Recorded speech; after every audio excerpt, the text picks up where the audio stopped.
No penséis que he venido a abolir la ley y los profetas. No he venido a abolirlos, sino a darles cumplimiento.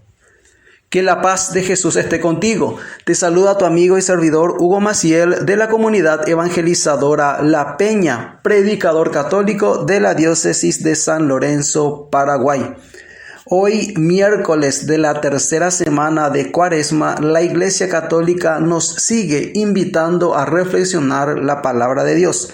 Hoy la liturgia católica nos propone reflexionar el Evangelio según San Mateo. Estamos en el capítulo 5, versículos del 17 al 19. Nos dice la santa palabra de Dios. No crean ustedes que yo he venido a suprimir la ley o los profetas. No he venido a ponerles fin, sino a darles su pleno valor.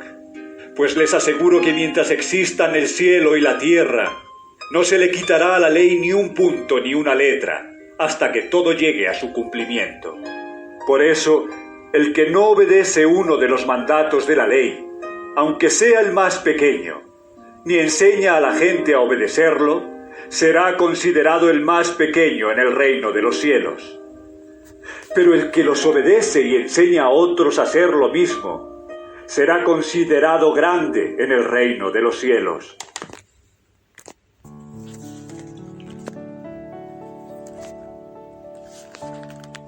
Seguimos con nuestra exégesis bíblica, este espacio que hacemos en este canal a través de estos audios, de estas catequesis que dura menos de 15 minutos. Tenemos hasta 15 minutos para reflexionar la palabra de Dios. Es más bien una exégesis bíblica, un análisis bíblico, ubicando el texto en su contexto, tratando de entender cómo viene la semántica, cómo está escrito en la palabra. Escudriñar un poquitito la palabra de Dios. Ese es el objetivo de este espacio. La palabra de Dios, Jesús habla en el Evangelio según San Mateo. Recordemos, el evangelista Mateo va a escribir principalmente su Evangelio para los judíos, aquellos que ya conocen la ley y los profetas. Ellos creen en la ley y los profetas. Hay otros evangelios que van a estar destinados a los romanos, como el caso de Marcos, a los gentiles, como el caso de Lucas, que escasamente ellos se dan a la tarea de leer las escrituras del Antiguo Testamento. Entonces es una tarea un poco más difícil para ser evangelizados o cristianizados. Mateo dirige su evangelio, sus palabras para los judíos. Es así, por eso hay mucha esta antítesis en el Evangelio según San Mateo, de lo que repite mucho el narrador del Evangelio: han oído que se dijo, pero yo les digo, haciendo mención, tomando como base lo que el pueblo judío ya venía creyendo, lo que el pueblo judío ya conoce, que son la ley y los profetas, que son las bases de la revelación para el pueblo judío. Entonces, el evangelista se vale de eso para dar a conocer la voluntad de Jesús. Entonces, vemos que en el Evangelio Jesús aparece diciendo: no piensen que he venido a abolir la ley y los profetas. No, yo no vengo a quitarlos del medio, dice Jesús. Yo vengo a llevarlo a la perfección, a darle cumplimiento, a darle el verdadero sentido. La ley en sí no es mala. La ley, en tanto en la ley civil que tenemos, la ley de la nación, imagínate si no hubiese leyes que cumplir, todo sería un caos. En todos los ámbitos de nuestra vida tenemos leyes que cumplir. Hasta en la casa, en el hogar, hay leyes que cumplir. Hay una autoridad y hay ciertas leyes que tenemos que cumplir para una mejor convivencia. Eso es fundamental, eso es natural, eso es normal y eso es bueno y es provechoso. Dios, recordemos, va a quitar al pueblo de Israel de Egipto, y es ahí donde Dios va a establecer una primera ley en la alianza con Moisés, escrita en piedras. Dios va a dar a conocer lo que a Él le agrada, lo que a Él le desagrada, cómo el pueblo debe conducirse, de qué debe tener cuidado, de no cometer, en donde no tiene que pisar, por donde no tiene que ir el pueblo. Entonces son una serie de leyes que Dios va a dictar a Moisés, y eso lo leemos en el Éxodo, en las leyes rituales, en el Levítico. Entonces está la ley, los ritos, las liturgias que tiene que hacer, pero la ley va a tener un objetivo. El objetivo de la ley en el Antiguo Testamento, el objetivo de la ley es que el hombre se acerque más a Dios, es que Dios tenga una relación con el hombre. Ese es el objetivo de la ley. Por eso Jesús dice: yo voy a dar cumplimiento a la ley, porque después van a venir los profetas, y algunos profetas van a decir que esa ley que se escribió en piedras, Dios lo va a escribir en el corazón del hombre, y esa es ya llegando la plenitud de la revelación, o la plenitud de la ley, que Jesús lo va a llevar a plenitud. Entonces eso ya se va a cumplir en la iglesia, en el Nuevo Testamento, donde la ley ya va a ir grabado en los corazones, va a ser obra del Espíritu Santo. Entonces Jesús va a llevar esa ley a su perfección. Pero como decíamos, en la ley del Antiguo Testamento era una primera ley que Dios va a dar a Moisés. Lo leemos en el Éxodo, en el Levítico, y la liturgia católica hoy, en la primera lectura, nos propone reflexionar el libro del Deuteronomio. ¿Qué es el Deuteronomio? ¿Por qué la liturgia lo pone con este evangelio? Deuteronomio capítulo 4, versículo 1 y siguiendo, versículos 5 al 9. Leemos en la primera lectura. Deutero significa segundo, nomos, ley, segunda ley. El pueblo ya salió de Egipto, recibió una ley, estuvo vagando años por el desierto y está pronto a entrar a la tierra prometida. Entonces va a vivir una nueva situación. Ya no son nómadas, sino ya se van a establecer. Entonces Dios va a dictar una nueva ley.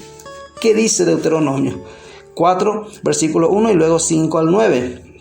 Y ahora, Israel, escucha los preceptos y las normas que yo os enseño, para que las pongáis en práctica, a fin de que viváis y entréis a tomar posesión de la tierra que os da Yahvé, Dios de vuestros padres.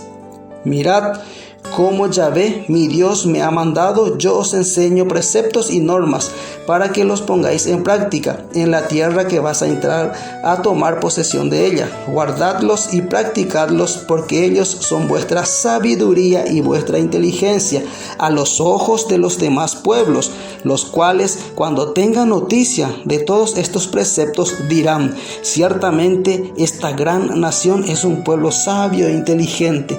Porque en efecto, ¿hay alguna nación tan grande y que tenga los dioses tan cerca como lo está Yahvé, nuestro Dios, siempre que lo invocamos? ¿Y qué nación hay tan grande cuyos preceptos y normas sean tan justos como toda esta ley que yo os expongo hoy? Pero ten cuidado y guárdate bien de olvidarte estas cosas que tus hijos han visto, ni dejes que se aparten de tu corazón en todos los días de tu vida. Enséñelas a sus hijos y a tus nietos. Eso es lo que Moisés va a decir a Israel pronto a tomar posesión de la tierra prometida. Va a decirle al pueblo de que no se olviden de la ley. Acuérdense, en todos los países del mundo, en todas las naciones, hay un Dios tan cercano como el nuestro, como Yahvé nuestro Dios. Entre todos los pueblos hay un Dios tan cercano como Él. Acuérdense de todo lo que han visto, acuérdense de lo que han pasado, enséñenle a sus hijos y a sus nietos. Va a decir Moisés en Deuteronomio. Ellos van a tomar posesión de la tierra prometida. Ahora, en la nueva tierra prometida, que es la iglesia, donde tomamos posesión de los bienes que nos da el Señor, que nos da Dios, ¿qué nos dice? Catecismo de la Iglesia Católica, numeral 65, dice: muchas veces y de muchos modos habló Dios en el pasado a nuestros padres, por medio de los profetas. En estos últimos tiempos nos ha hablado por medio del Hijo. Hebreos 1, del 1 al 2. Cristo, el Hijo de Dios hecho hombre, es la palabra única, perfecta e insuperable del Padre. En Él lo dice todo, no habrá otra palabra más que esta. San Juan de la Cruz, después de otros muchos, lo expresa de manera luminosa, comentando Hebreos 1, del 1 al 2. En los escritos de la subida al Monte Carmelo, dice San Juan de la Cruz: porque en darnos como nos dio a su Hijo, que es una palabra suya, que no tiene otra, todo nos lo habló junto y de una vez en esta sola palabra. Porque lo que hablaba antes en partes a los profetas, ya lo ha hablado todo en él, dándonos al todo, que es su Hijo, por lo cual él ahora quisiese preguntar a Dios y querer alguna visión o revelación, no solo haría una necedad, sino haría agravio a Dios, no poniendo los ojos totalmente en Cristo, sin querer cosa otra alguna o novedad. En Cristo Jesús está entonces la perfección de la revelación divina, de la ley de Dios, de lo que a Dios agrada. ¿Y qué es la ley entonces? En el Antiguo Testamento Dios necesitaba de la ley. ¿Para qué? Para que el hombre entendiese qué es lo que agrada a Dios y qué es lo que desagrada a Dios. La ley era como aquel padre que toma de la mano al niño para conducirlo por el camino. Decirle al niño, cuídate, acércate a mí, no te alejes de mí, atendé dónde vas a pisar, cuidado, espera que vamos a cruzar la calle, ahora podemos avanzar, ahora tienes que correr, ahora tienes que parar, ahora te puedes levantar, ahora te puedes sentar. Bueno, esas son las leyes que papá le va dando al hijo. ¿Por qué?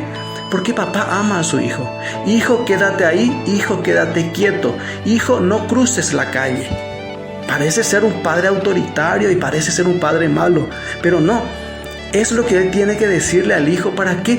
Para que el hijo esté sano, para que el hijo siga con vida. Entonces, ese es el objetivo de la ley. El objetivo de la ley era guiar a un pueblo que, como dice Deuteronomio, iba a ser un pueblo diferente. ¿Por qué? Porque tiene una relación con un Dios cercano. El salmo responsorial que nos propone la liturgia alaba a Dios. Siempre el salmo, recordemos, es una respuesta a la primera lectura. ¿Por qué el salmo alaba a Dios? ¿Por qué? Porque no hay un Dios tan cercano a su pueblo y que le haya dado unas leyes como Dios, como Yahvé dio al pueblo de Israel. Alaba la grandeza y la misericordia de Dios. En Jesús llega a su plenitud el objetivo de la ley del Antiguo Testamento. En Cristo Jesús llega a su objetivo. ¿Y cuál era el objetivo? Conducir al hombre hacia la vida, hacia la misericordia, hacia el perdón, hacia la comunión perfecta con Dios. Eso lo logró Jesús, llevando esa ley del Antiguo Testamento a su perfección. Ya no era la ley no matarás, no robarás, sino ama a tu enemigo. Esa es la ley del amor de la que nos habla Jesús. Por eso han oído que se dijo, pero yo les digo. Por eso Jesús citaba la ley del Antiguo Testamento y lo superaba, lo llevaba a su plenitud. En la Cuaresma reflexionamos esto: el perdón, la misericordia de Dios, de un Dios que se hace cercano a nosotros, de un Dios misericordioso que quiere que también nosotros perdonemos y tengamos misericordia. Seguimos en este camino cuaresmal. Fuerza, que Dios te bendice.